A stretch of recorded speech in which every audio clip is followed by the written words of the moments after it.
کیونکہ مانسون کا مہینہ آ چکا تھا۔ ہر چیز پانی سے جل تھل ہو رکھی تھی، جانور، پرندے، سب کچھ پانی میں نہا کر بہت خوش تھے۔ پر جنگل میں کچھ ایسے پرندے بھی تھے جو کہ اس بارش کی وجہ سے بہت پریشان تھے۔ انہی پرندوں میں سے ایک تھی ٹونی چڑیا۔ ٹونی چڑیا ایک بہت ہی غریب سی چڑیا تھی۔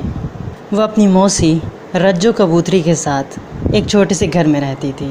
ٹونی چڑیا کے ماں باپ بچپن میں ہی مر گئے تھے، جس کے بعد وہ اپنی ماسی رجو کے ساتھ ہی رہتی تھی۔ رجو اب بوڑھی ہو چکی تھی اور وہ کوئی کام نہیں کرتی تھی، لیکن ٹونی کے پاس اپنا ایک چھوٹا سا کھیت تھا جس میں وہ کھیتی باڑی کر کے کوئی نہ کوئی فصل اگایا کرتی تھی اور پھر مارکیٹ میں جا کر انہیں بیچ دیا کرتی تھی۔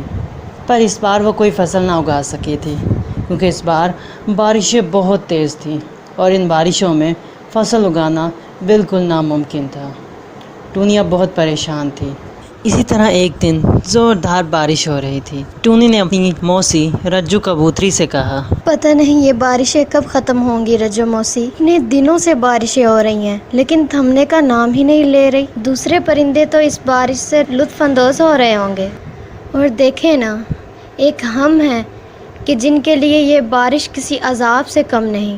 نہیں بیٹا، ایسا کیوں کہتی ہو؟ بارش تو اللہ کی نعمتوں میں سے ایک ہے، اللہ کی رحمت ہے وہ تو، اسے عذاب کیوں کہتی ہے بیٹی؟ یہ سمجھ یہ تو تجھ پہ آزمائش آئی ہے۔ آزمائش کی گھڑی تو ہر ایک پہ آتی ہے نا۔ دیکھ لینا، یہ بارش جلد ہی تھم جائے گی، سب کچھ اچھا ہو جائے گا، تو فکر نہ کر بیٹا۔ کیسے فکر نہ کروں رجو موسی؟ پچھلے ایک ہفتے سے یہ بارشیں مسلسل چلی آ رہی ہیں۔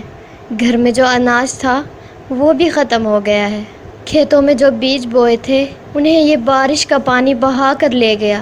میری تو پورے سال کی فصل تباہ ہو گئی نا۔ اگر ایسا ہی چلتا رہا تو ہمیں تو کھانے کے بھی لالے پڑ جائیں گے۔ ارے بیٹا، کیوں پریشان ہوتی ہے؟ کہا نا فکر نہ کر۔ تجھے یاد نہیں جب تیرے ماں باپ مر گئے تھے، کتنی چھوٹی سی تھی نا تو اسی طرح روتی بلبلاتی میرے پاس آئی تھی کہ میرے ماں باپ مر گئے موسی، اب میرا کیا ہوگا؟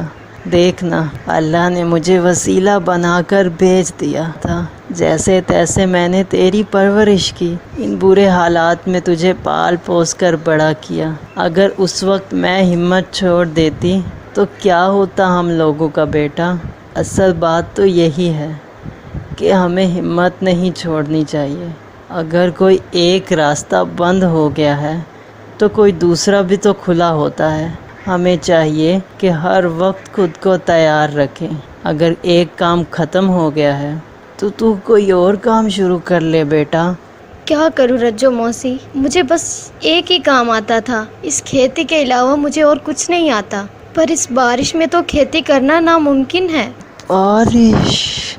ارے بیٹا سوچ، کوئی تو ایسی سبزی، پھل، فروٹ یا کوئی فصل ہوگی جو کہ اگتی ہی بارشوں میں ہو۔ سوچ نا بیٹا۔ بارش کی کھیتی؟ موسی، میں نے تو ایسا کبھی نہیں سنا۔ موسی، میں تو اس بارے میں کچھ نہیں جانتی، لیکن ہاں، کالو بھیا تو اس بارے میں ضرور جانتے ہوں گے۔ وہ تو برسوں سے کھیتی کرتے آ رہے ہیں، ان کے پاس تو کئی سالوں کا تجربہ ہے، انہیں تو ہر فصل کے بارے میں پتا ہوگا، کون سی فصل کس مہینے میں کاٹی جاتی ہے اور کون سی فصل کب لگائی جاتی ہے، یہ تو انہیں ضرور پتا ہوگا۔ اب ان سے جا کے پوچھتی ہوں کہ میری مشکل کا کیا حل ہے۔ ہاں بیٹا، یہ تو نے بالکل صحیح کہا۔ کالو بڑا ہی اچھا اور لائق بچہ ہے۔ جب سے میں نے دیکھا ہے وہ کھیتی ہی کرتا ہے، اسے کھیتی کے بارے میں سب کچھ پتا ہے بیٹی۔ اسی کے پاس چلی جا، تجھے ضرور کوئی اچھا مشورہ دے گا بیٹی۔ جا بیٹی۔ ٹھیک ہے رجو موسی، تھوڑے سے دانے پڑے ہوئے ہیں، آپ وہی کھا لیجئے گا، میں ابھی کالو بھیا سے بات کر کے آتی ہوں۔ پھر ٹونی چڑیا بارش میں ہی اڑتی ہوئی کالو کوے کے گھر جاتی ہے۔ وہ جب کالو کوے کے گھر آتی ہے تو کالو کوا اس سے پوچھتا ہے، ارے ٹونی بہن، اتنی بارش میں تم یہاں آئے ہو، رجو موسی ٹھیک تو ہے نا؟ اور تم بھی ٹھیک ہو نا؟ ہاں بھیا، رجو موسی تو ٹھیک ہیں، پر ہمارے حالات ٹھیک نہیں چل رہے۔ क्या हुआ टूनी, तुम्हारे हालात क्यों खराब हैं? मुझे बताओ, मैं तो तुम्हारे भाई जैसा हूँ, मैं जरूर कुछ कर लूँगा। क्या बताऊं कालू भैया, ये बारिशें जब से आई हैं तब से इन्होंने मेरी फसल को बर्बाद कर दिया है। फसलों में जो बीज बोए थे, बारिशों का पानी सारा उन्हें बहा कर ले गया। अब तो ना मेरे पास कोई बीज बचे हैं और ना बेचने के लिए कोई फसल। घर में तो अब अनाज भी ख़त्म हो चुका है। ओह टूनी, ये सुनकर तो मुझे बहुत अफसोस हुआ। रज्जू मौसी तो वैसे बहुत बूढ़ी हैं, खाने के बगैर उनका गुजारा कैसे होगा? तुम फिक्र ना करो, मैं तुम्हारे साथ हूँ। तुम ऐसा करो कि मुझसे अनाज की एक बोरी ले जाओ, कम से कम कुछ दिन तो तुम्हारा गुजारा हो ही जाएगा। मेरे पास तो वैसे ही ढेर सारी अनाज की बोरियां पड़ी हुई हैं। अगर एक बोरी तुम्हें दूंगा तो मुझे बहुत अच्छा महसूस हो जाएगा। ठीक है भैया, मैं अनाज तो ले लूँगी, लेकिन आज मैं आपसे कुछ और मांगने आई हूँ। क्या क्या मांगने आई हो मेरी बहन? खुल के बताओ, मैं भला तुम्हें क्या दे सकता हूँ? कालू भैया, मैं आपसे एक मशवरा मांगने आई हूँ। बोलो ना बहन, कैसा मशवरा? कालू भैया, आप तो जानते हैं कि इन बारिशों में कोई भी फसल उगाना नामुमकिन है, क्योंकि मुझे लगता है कि कोई भी फसल ऐसी नहीं जो इतना ज़्यादा पानी बर्दाश्त कर सके। लेकिन आपके पास मैं इसलिए आई हूँ क्योंकि आपके पास फसलों को बहुत तजुर्बा है। यकीनन आप जानते होंगे कि मेरी मुश्किल का क्या हल है। अच्छा, तो अब मुझे तुम्हारी परेशानी का पता चला। तो तुम चाहती हो कि तुम कोई ऐसी खेती करो जो बारिश में खराब भी ना हो और तुम्हें ढेर सारा मुनाफा भी हो। ऐसी एक फसल है तो सही मेरे पास। हाँ भैया, आप जल्दी से मुझे उस फसल का बता दें ताकि मैं जल्दी से उसकी खेती शुरू कर दूं। अच्छा टूनी, तुम तो मेरी बहनों जैसी हो, इसलिए मैं तुम्हें ये बात बता रहा हूँ, वरना वो बीज तो मैंने अपने लिए रखे हुए थे। असल में ये चने के बीज हैं। तुम्हें तो पता है ना कि चने के बीज तो उगते ही बारिश के मौसम में है।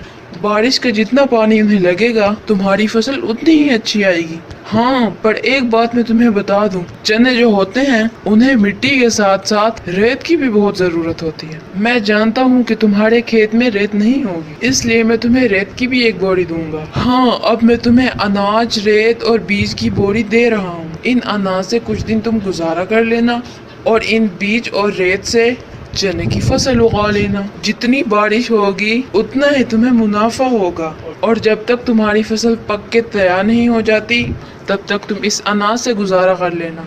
अरे हाँ भैया, ये तो मैंने सोचा ही नहीं। अब तो मैं चने की ही खेती करूँगी। आपका बहुत बहुत शुक्रिया भैया, मुझे इतना अच्छा मशवरा देने के लिए। जैसे ही मेरी फसल बिक जाएगी तो मैं आपका अनाज आपको वापस कर दूंगी। नहीं मेरी बहन, शुक्रिया की क्या बात है। और रही बात अनाज की, उसे वापस देने की तुम्हें कोई ज़रूरत नहीं है। रज्जो मौसी के मुझ पर पहले ही बहुत से एहसानात हैं। बस ये सारी चीज़ें मेरी तरफ से तोहफा समझ कर रख लो तुम। यूँ कालू कौवे ने उसे कुछ अनाज, बीज और रेत दी। फिर टूनी ने जाकर रज्जो मौसी को ये सारी बात बताई। रज्जो ये सुनकर बहुत खुश हो गई। वो टूनी से कहने लगी, देख बेटा, मैंने कहा था ना, जहाँ चाह होती है वही राह होती है। तू ऐसे ही खामखा परेशान हो रही थी।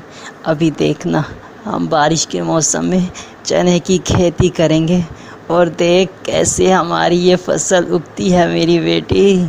फिर टूनी बारिश में ही अपने खेत में गई। उसने सबसे पहले वहाँ रेत बिखेरी और फिर चने के बीज वहाँ बोने लगी। फिर वो बीज बोने के बाद घर चली गई। कालू कौवे ने उन्हें जो अनाज दिया था उन्होंने वो अनाज खाया। बारिशें अभी भी नहीं थमी थी, बल्कि और ज़्यादा हो गई थी। लेकिन अब टूनी को बारिशों की फ़िक्र नहीं थी, क्योंकि उसे पता था कि बारिशें जितनी ज़्यादा होंगी उसकी फ़सल उतनी ज़्यादा अच्छी होगी। इसी तरह कुछ दिनों बाद टूनी की फ़सल पककर तैयार हो चुकी थी। टूनी ने उस फसल को मार्केट में बेचा और ढेर सारे पैसे घर लेके आई। बारिशें तो अब थीं, पर अब टूनी के पास अनाज भी थे और अब उसके पास अपना एक चने का खेत भी था। यूँ कालू कौवे के एक मुफीद मशवरे ने टूनी की ज़िंदगी को बिल्कुल बदल दिया था। इसी तरह टूनी अपनी रज्जो मौसी के साथ हंसी खुशी ज़िंदगी गुजारने लग गई। तो ये थी हमारी आज की कहानी। साथ ही वीडियो को लाइक करें और चैनल को सब्सक्राइब करना ना भूलें।